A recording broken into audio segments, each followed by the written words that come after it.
Hey everyone, welcome back to another episode of The Other Side of the Struggle. Oh my gosh, you guys, this week I am really super excited. We are talking about not feeling appreciated and what you can do about it. And, if you're dealing with betrayal trauma, whether you're the husband or the wife or whoever it is that's listening in today, um, that's you know feeling a lack of appreciation is something you're definitely probably feeling. And on top of that, I also feel like you're probably feeling a little bit frustrated, forgotten, resentful. Like there's all of these emotions that happen when you're dealing with some sort of betrayal, some sort of trauma. And honestly, to be honest, even in normal relationships, even in normal marriages, you can still often feel just this level of I'm not appreciated. And I'm not saying like men don't ever feel that way, but I know as a mom, trying to take care of my kids, trying to do the things that they need me to do, keep a house clean, run a business, do their lunches, do breakfast in the morning. Like it's an never ending something to do, right? And that can get really overwhelming and really, really hard really quick. So I get it. Like I totally, totally get it. So we're talking about this today, not feeling appreciated and what you can do about it and starting to shift the perspective around it. So first, I gotta tell you, I've got a quote for you from my favorite author, Jane Austen. And, I love a lot of authors. There's Sarah M. Eden, Joanna Barker. I'm going to totally give them a shout out with these clean romance novels that are a lot like Jane Austen. I feel like they're the modern era Jane Austens. So if you guys want to go check out fantastic authors that have a clean uh, mind, for a lack of a better word, and clean content. I highly recommend them. But Jane Austen said, angry people are not always wise. And it's true. And if you think about it, okay, the reason why I'm saying this is because feeling unappreciated, not seen, forgotten, stepped on, put your own spin on this, put your words into this. You know what I'm talking about. It's a cycle. It is totally a cycle. Tell me if this feels or sounds true to you.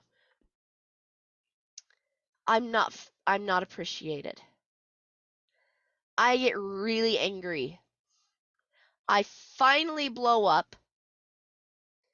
Everybody changes for maybe a few days. Then everything goes back to normal. I'm back to being Cinderella or Cinderfella, whichever one it is. And I finally say, what's the point? I might as well do it all on my own. I'm not appreciated. And so I do and I do and I do until I finally blow up. Everybody finally gets their butt in gear. And the cycle just keeps going and going and going. And sometimes even in that cycle, you have some pushback, like the rolling of the eyes, or this is your job, or things like that. Like there's a lot of expectation in that cycle. There's a lot of things that are just uncomfortable, not fun, and it literally breeds so much anger. But if you guys have been listening to my podcast at all in the last several months, one of the things that becomes abundantly clear is that anger is there for a reason. It's there to get your attention to something that is not working. Something's not working anymore.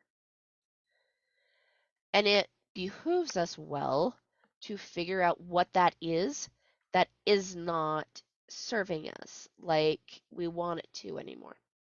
Okay? And we don't even realize like that we're in these cycles. We don't even realize that this is happening, but that anger is a key to show you that we've got this cycle going on, and it is not a cycle of wisdom. So remember that angry people are not always wise. And if you're feeling a lot of that frustration, that resentment, that betrayal, that anger, figure out what's behind all of this. It doesn't necessarily mean that you need to put up with stuff. Not at all. It just simply means that you need to take an inventory of what's really going on. So let's talk about feeling unappreciated for a minute. You tend, and that cycle I talked about just a few minutes ago, you tend to get overwhelmed. That's why you get angry. That's why you finally blow up. That's why you finally like come out and like rah at people, right? That's what happens when you're overwhelmed. So, anger, overwhelm, here's some feelings that are coming up that are trying to tell you something. And the victim comes out. I'll just do it. Oh my gosh. Maybe finally somebody will pay attention. Maybe finally somebody will listen, right? And that victim, it'll definitely get somebody's attention. That's why it comes out. But if you listen to the victim, it might actually give you some wisdom. Nobody listens to me. Nobody appreciates me. Nobody. And as you listen to that victim, I want you to ask yourself this question. Are these thoughts serving you? Now you might say, yeah, they are. They're showing people how I feel. Okay, is that getting you the result you want? Or do you still feel stuck? Because if it's not getting you the result you want and you're still feeling stuck, which I bet you anything, if you're listening to this podcast, you do, then it's still not serving you. So I want you to ask yourself, what would serve me better?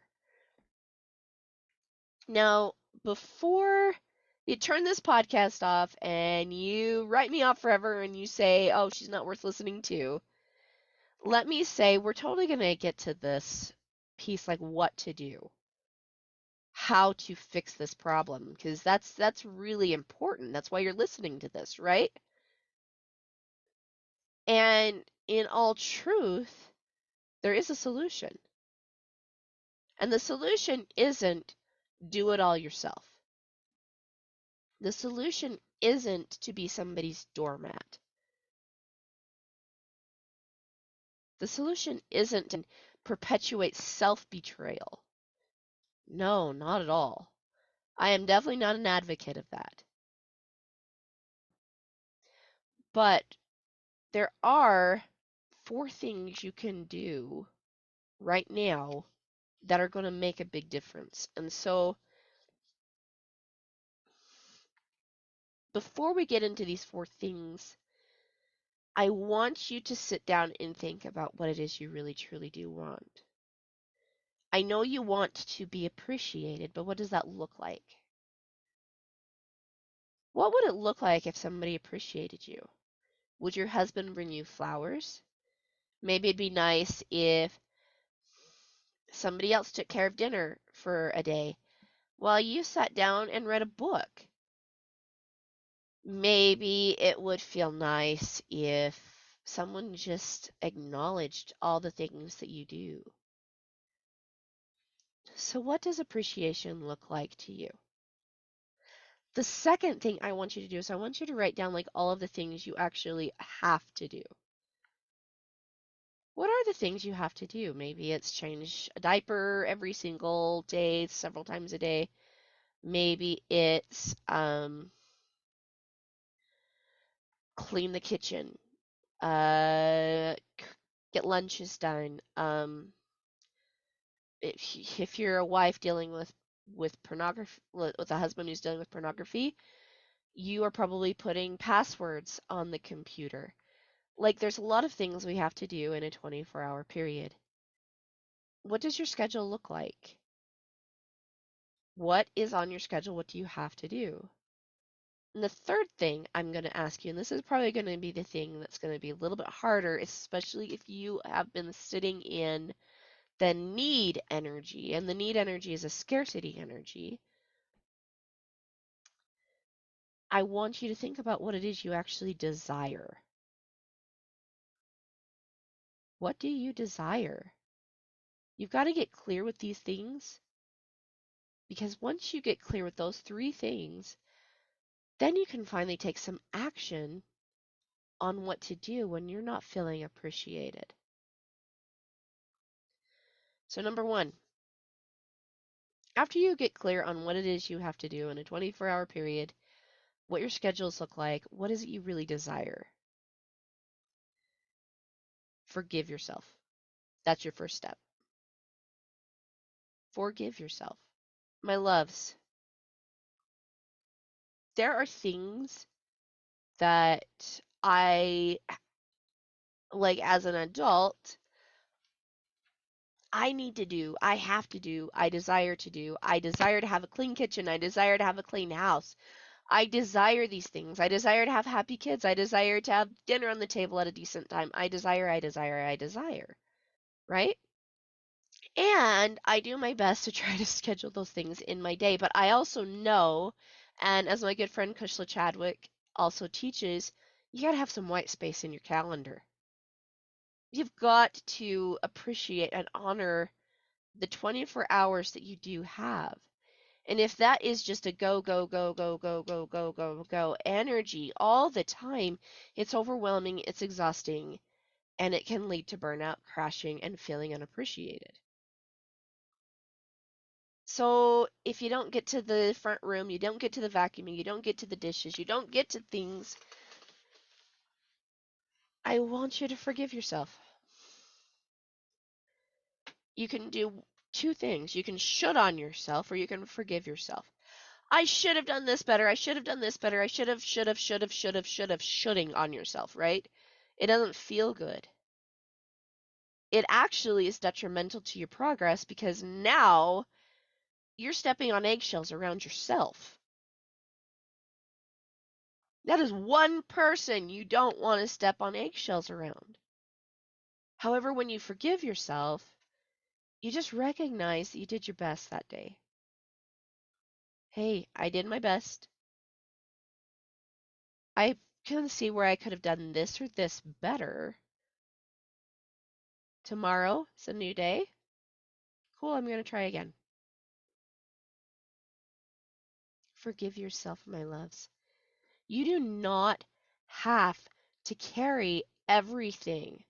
And forgiving yourself is appreciating the things that you have already done for that day and done well, acknowledging the things that maybe need a little bit of a polish job. And then literally just giving yourself some grace, giving yourself the space to grow and to do better and to change without any of the shoulding. That's not something anybody else can give you. That is something you have to give yourself personally. Stop shitting on yourself and forgive yourself instead. That's step number one. Step number two is set the boundary. Now, you guys probably love hearing about how to set some boundaries. Well, one boundary that I have specifically in place, and whenever I break this boundary, I go back to step number one and forgive myself, right? But my boundary that I have with myself is number one, I do not live by anyone else's expectations, and I don't even live by my own expectations. I live by my intentions. See, intentions give you that, again, space, that room to grow, that wiggle room to make mistakes, and to be human. That's a big deal. We are humans. We need to do human things. We're going to muck things up sometimes. It doesn't mean that something is wrong with you. When you can go back to your desires and say, my desire today is to have a clean house. What does that look like? Well, the areas that really, really need help are the kitchen, my front room. I'm going to make the bed and do 2 loads of laundry. You know, what are your intentions for that day? What are your intentions for yourself? I'm going to give myself some grace. If I don't get it all done, I'm going to forgive myself. If the kids eat dinner at midnight, I'm going to forgive myself. At least they're eating dinner. At least I got dinner done. If they don't get to bed until 2 a.m. and they've got school the next day, forgive yourself. And know that this is where intention comes in. Tomorrow, I can see that these are my weak spots. I intend to do just this one thing better tomorrow. And loves, this is how we repent. It's just that idea of doing one thing better tomorrow, recognizing where you're not as strong, acknowledging your strengths though, and vowing to do just one small thing better tomorrow. That is it. Number 3. This is where bringing other people comes in because the first two are totally up to you. Isn't that interesting that you're feeling unappreciated, but there is still totally something you can do? One, appreciate yourself, right? That's how you do it, is by forgiving yourself and setting some boundaries. And realizing I don't live by people's expectations, including my own. I don't do it. I do not expect things out of me, my kids, my husband. I stop the expectations. I live by intention.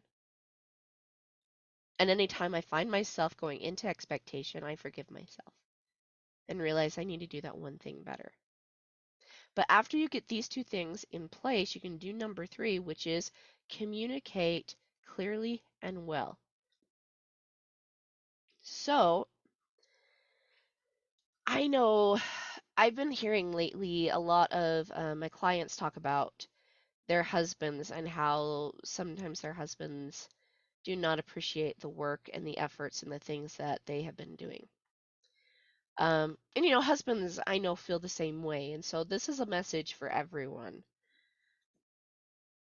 But this is how we want to handle it. Say that you have been doing 1 and 2. You didn't get to cleaning the front room and it's a total disaster.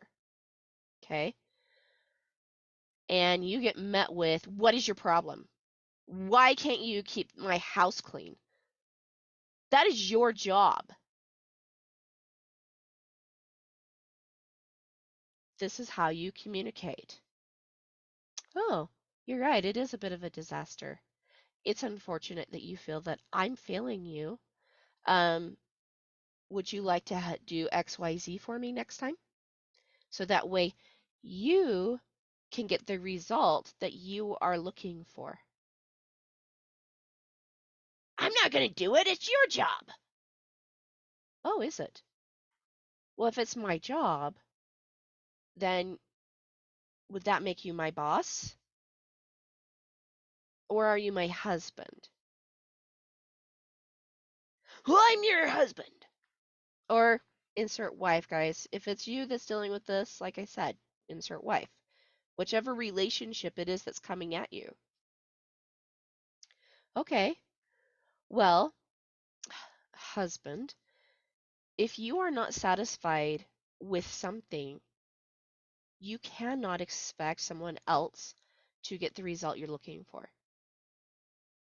That is how relationships and families work. So if you want that result, you can either, number one, be patient with me and just realize I will get to it when I can get to it. And that I also have 24 hours in a day, and so do you. And so if you're not satisfied with something, it is not okay to put it onto me. I am not going to live by your expectation. I will live by my intention. And we get to just state the boundary. Okay, your husband or wife, whoever it is, may decide to storm out the door. Blah, blah, blah, blah. That's okay. Let them. It is okay if somebody else chooses to be angry because you have set a boundary. Totally fine. That is their choice. And my love, if you cave to them because they're acting like a buffoon, then you are now shifting from intention and boundary controlled into control of another person. Because if you think about it, if you do whatever they want because they're acting like a buffoon or a screaming banshee, or because they're coming at you with all of this anger that has worked before, you're doing it to get a result out of them, to get them to stop, right? But I will tell you, unless if you are in physical danger, if you're in physical danger, this is a situation you need to get out of ASAP. Get out of that situation and get yourself safe. But if you're not in physical danger, then you can still do this. You can allow someone to feel however they feel. They can yell, they can have their toddler temper tantrum if they need to. They can do that. But they do not get to dictate by their big show of emotions your actions. And eventually they'll learn a different tactic to work with you and not be your boss. Okay? And that's actually a great way to start getting some appreciation from other people, is because if they actually have to pitch in and help out, because you can't get to all of it at once, then they get to actually see what you do. Now, yes, they could be like, I can do this better than you. This wasn't that hard. What's your problem? You can say, well, I'm so glad that you feel like this is an easy chore. From now on, it's yours. That easy.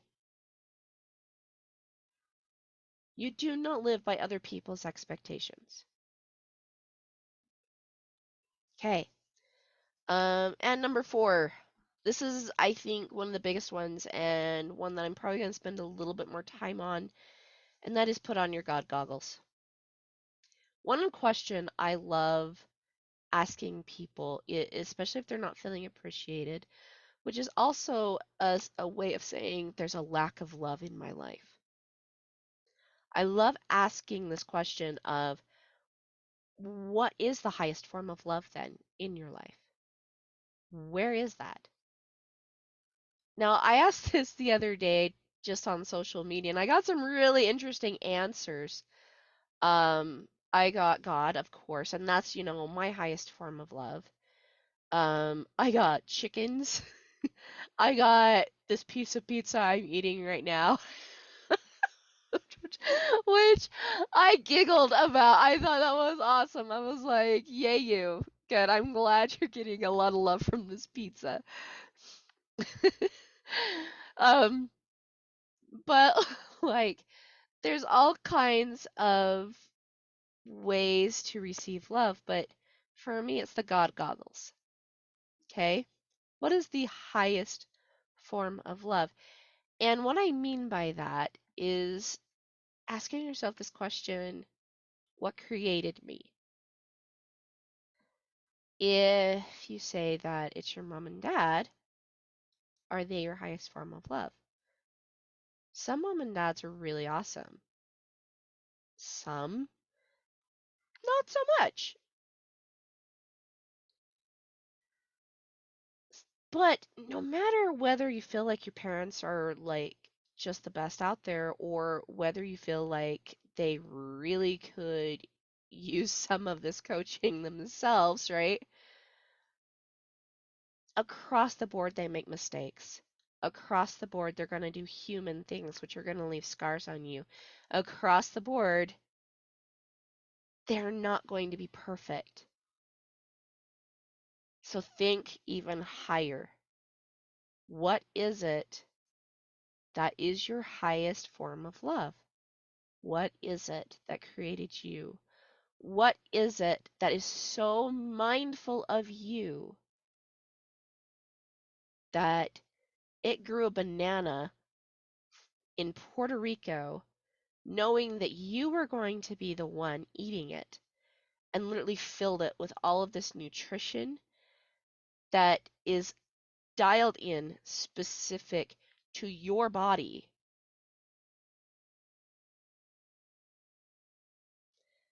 Who did that for you? I'm talking about that highest form of love.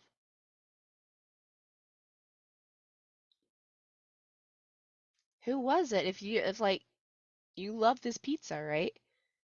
Take a look at who created all of the atomic particles in the cheese, the pepperoni, and the crust, and the tomato sauce, knowing that it was going to be you consuming it and loving it. Who did that for you? Or what did that for you? For me, it's God. Okay? And now, thinking about like the detail that He puts into this love, I want you to put on some God goggles for a second. Just like take them and shlunk, put them over your eyes. What does that highest form of love see when they look at you? Do they want you to feel like you're not enough? Do they want you to feel like you're not doing good enough? Do they want you to feel unappreciated? No. What is it that He appreciates about you?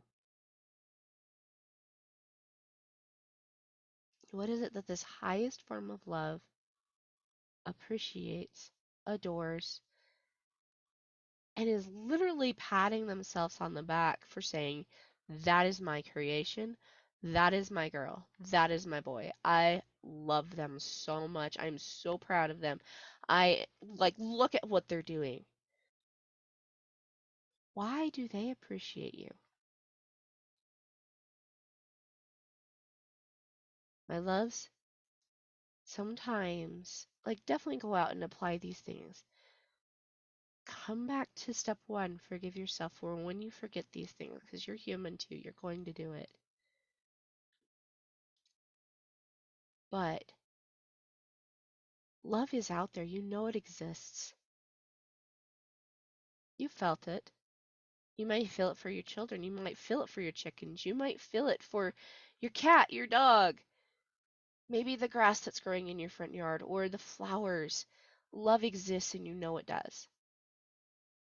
It literally presents itself in so many ways, so many different times. So what is your highest form of love? Put on those God goggles. All right, my loves. Hopefully this was helpful for you. Go back and listen to it several times. Feel some appreciation for yourself this week. And the more you appreciate yourself and the more you sit in that energy of I am appreciated by the highest form of love, I promise you that you're going to start feeling the energy to get out, move, claim your mission and purpose, and actually feel proud of the person that you are. This is like one of the biggest things to gain your confidence back, my love. All right. Next week, we are chatting about creating the life you love and living on the other side of the struggle. I have a fabulous new guest speaker coming for that particular chat. I'm super excited to introduce her to you. So, with that, I will see you next time. Bye, my loves.